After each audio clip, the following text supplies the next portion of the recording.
Bonjour, je m'appelle Nadia Boilac. Quand bien même je ne suis plus présidente du comité des citoyens montreuillois depuis quelques jours, je tenais à participer à cette mobilisation pour fêter ensemble la Journée mondiale de la femme, en particulier pour ne pas oublier celles qui, en Iran et dans le monde, sont l'objet de pires atrocités.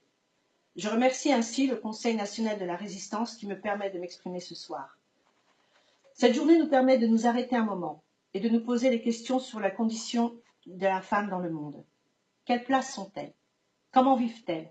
Comment sont-elles traitées? Les inégalités sont-elles creusées? J'étais sensibilisée la toute première fois à la cause des femmes iraniennes en lisant un livre que je vous recommande, Le prix de rester humain. C'est le témoignage émouvant sur la résistance d'une femme face aux mollahs, ces dignitaires religieux. En Iran, les femmes représentent la moitié de la société iranienne et le régime des mollahs, fondé sur la répression, a décidé qu'il s'occuperait d'elles. Il a développé un système de ségrégation qui se ressent au quotidien, dans les lieux de travail, dans les universités, dans la rue. À l'heure où en France, on voit fleurir des foulards un peu partout, en Iran, il est difficile de se balader cheveux au vent. Certaines Iraniennes en rêvent, mais la loi islamique leur interdit. Et des patrouilles veillent et sanctionnent les femmes dont les mèches dépasseraient le foulard. Dans les amphithéâtres, elles sont plus nombreuses que les hommes. Pourtant, elles sont exclues d'un grand nombre de disciplines. Elles n'ont pas le droit de s'inscrire dans 77 matières universitaires. Selon la loi, certaines filières ne sont pas adaptées à la nature de la femme. Elles ne seraient donc pas aptes à suivre des études d'informatique, certaines filières d'ingénierie, de la littérature. Lorsqu'elle travaille, une femme perçoit un salaire de 41% moins élevé qu'un homme. 86% des femmes sont au chômage. 3 millions de femmes mères isolées vivent dans une grande détresse économique et sociale. Beaucoup se retrouvent à la rue et s'ajoutent au flot des SDF et dormeurs de carton qui peuplent les rues de Téhéran et des zones urbaines. La misère en Iran a désormais un visage féminin. Je me suis attardée sur les femmes iraniennes, mais pour autant, je n'oublie pas toutes ces autres femmes, partout dans le monde, discriminées, humiliées, violées, battues.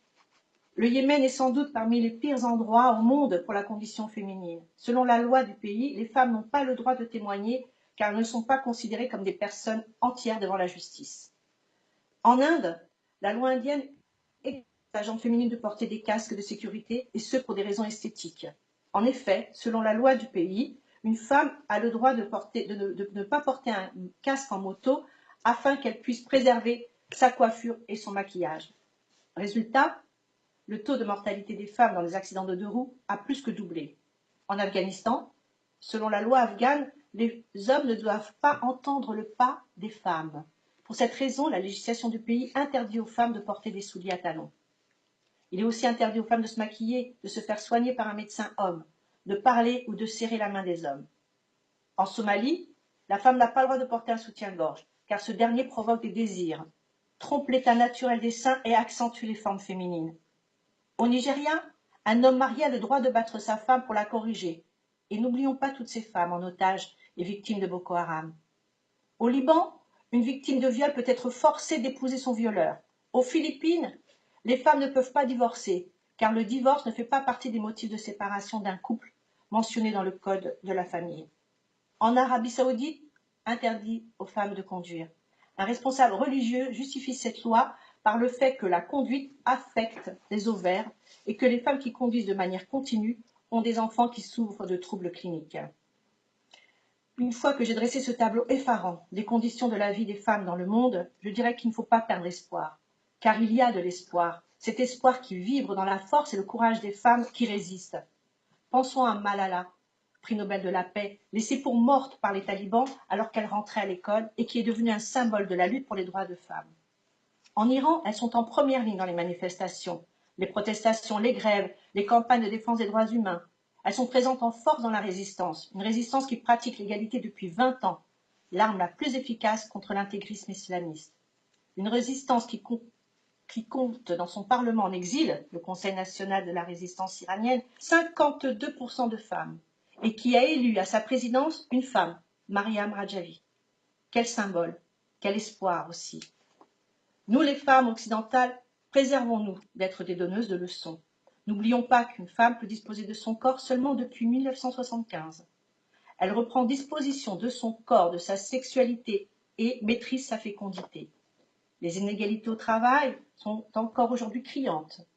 En France, tout travail confondu, la femme gagne 24% de moins qu'un homme. Nous avons donc, nous aussi, des combats menés. Sans relâche, redoublons d'efforts pour dénoncer, n'avoir de cesse de dénoncer ces atrocités, et pas seulement une fois par an, lors de la journée mondiale de la femme. Alors à toutes ces femmes, en Iran, au Nigeria, au Congo, au Liban, en Arabie Saoudite, au Yémen, aux Philippines, au Maghreb, et partout dans le monde, partout où elles sont discriminées, humiliées, violées, contraintes, battues, j'ai en ce jour une pensée pour chacune d'elles. Merci.